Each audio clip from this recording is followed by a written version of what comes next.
Hi there, Safi Russell here from SDR Consulting Inc. On this Tax Tip Tuesday, I want to discuss reasonable compensation for an S corporation. So just to revisit what an S corporation is, an S corporation is a tax election. So you become an S corporation by making an election to be taxed as such, and you would be starting off as an LLC or an existing corporation. And then you make the election to be an S corporation for tax purpose. So the S corporation itself is not an entity. You are either an LLC or you're a corporation who elected to be taxed as an S corporation. So with that being said, S corporations require that the owner, shareholder of the company who's providing services. So if you have a private practice and you're providing the services, you're actively involved in the business, providing any type of services, even if it's oversight, the IRS requires you to pay yourself a reasonable compensation. What does that actually mean? Well, it would be great if it was a black and white answer, but there isn't. Reasonable compensation is based on pretty much a couple of things. What are the roles that you are playing in your business? Are you a therapist? Are you also doing administrative roles? Are you doing marketing, technology? What area are you located in? Are you in New York or are you in, Nebraska? That's a factor. How many hours you're putting into your business could be a factor as well. And like, what are the going rates for your position in your area?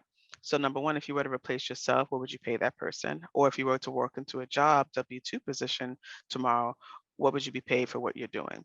Those are a lot of the different factors that go into determining what would be considered reasonable for your business and for your role.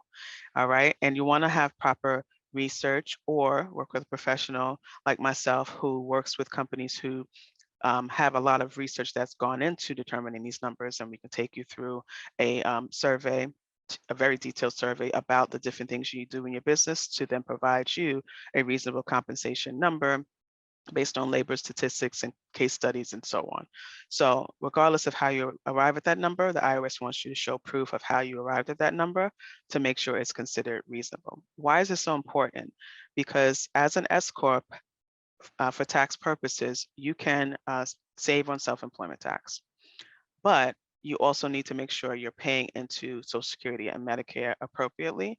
And so the goal is to make sure you hit that reasonable comp number. Otherwise, if you keep your compensation too low to avoid paying into those taxes, the IRS can say, okay, well, you've taken cash out of the business as a distribution. You've paid personal expenses out of the business. Hopefully you're not doing that. But if you've written checks to yourself and also taken wages and the wages are too low, the IRS can reclass some of those cash withdrawals or distributions to yourself as wages and charge you late penalties and interest, which can add up quickly. So it's very important you take the reasonable compensation seriously. It's very important you understand that you have to pay yourself as an official employee with a payroll service that is going to file quarterly payroll tax returns and take taxes out for you during the year. So great benefits of being an S Corp. You just want to be a compliant S Corp so that you don't run into any red flags when it comes to dealing with the IRS. When you file your taxes, it's a very obvious line on there that shows the amount of officer compensation that was paid to yourself.